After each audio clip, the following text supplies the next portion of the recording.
অনেক ভালো লাগছে আজকে আমাদের জন্য তো ঈদের দিন। কালকে চাঁদ রাত ছিল, কালকে সব দেখতেছিলাম কিভাবে ভোট দিব, কাকে ভোট দিব। যেহেতু ফার্স্ট টাইম একটু এক্সাইটেড, তো একটু শঙ্কাও আছে, ভয় লাগছে, পাশাপাশি একটা মিক্সড রিঅ্যাকশন আর কি, সত্যি কথা বলতে গেলে খুবই উৎসব মুখর একটা দিন আজকে আমাদের কাছে। সবাই মিলে হলে সবাই মিলে একসাথে ভোট দিতে আসছি। অনেক ভালো লাগছে আজকে আমাদের জন্য তো ঈদের দিন। কালকে চাঁদ রাত ছিল, কালকে সব দেখতেছিলাম কিভাবে ভোট দিব, কাকে ভোট দিব। আজকে অনেক ভালো লাগছে, অনেক দিন পর ডাকসু নির্বাচন। আজকে আমাদের সবার জন্য ঈদের দিন আর কি। অনেক প্রত্যাশা রয়েছে আমাদের, অনেক কিছু সংস্কারের প্রয়োজন আছে ইউনিভার্সিটিতে। আশা করি সব কিছু সংস্কার হবে অ্যান্ড এই তো এইসবই। যেহেতু ফার্স্ট টাইম একটু এক্সাইটেড, বাট দেখি কি করা যায়।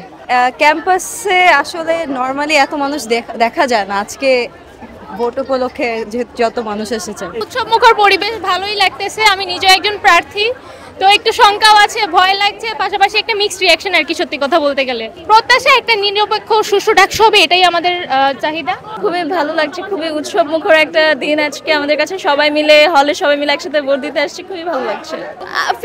খুবই ফেয়ার একটা ইলেকশন হবে হোপফুলি, অ্যান্ড সবাই ভোট দিতে আসছে। সো আমার যেটা প্রত্যাশা ছিল ইভেন্চুয়ালি সেটা মিট করে গেছে, যে ভোটার্সরা eventually will come for vote and they are here. So আসলে আমার প্রত্যাশা মিট করে গেছে। ক্যাম্পাস খুবই ভালো লাগছে। আমি ক্যাম্পাসেই থাকি, আমি রোকেয়া হলেই থাকি। সো অন্যান্য দিনের থেকে আজকে না, বাইরের কোনো মানুষ নাই, সবাই স্টুডেন্টস। সব স্টুডেন্টরা নিজেদের জন্য ভোট করছে, নিজেদের রিপ্রেজেন্টেটিভের জন্য। ভালো লাগছে খুবই। পছন্দের প্রার্থী নির্বাচিত হলে কার ভালো লাগবে না? সবারই ভালো লাগবে। পরিবেশ একদম স্বাভাবিক এবং সবাই আনন্দমুখর পরিবেশে ভোট দিচ্ছে।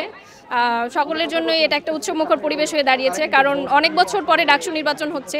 তো আমরা চাইবো যে এই নির্বাচনটা যেন শেষ না হয়, পরবর্তী বছরগুলোতে রেগুলার ভিত্তিতে যেন নির্বাচনটা হয়। প্রত্যাশা অনেক বেশি, কারণ আমরা জুলাই পরবর্তী আন্দোলন থেকেই বাকস্বাধীনতার জন্য লড়াই করে আসছি।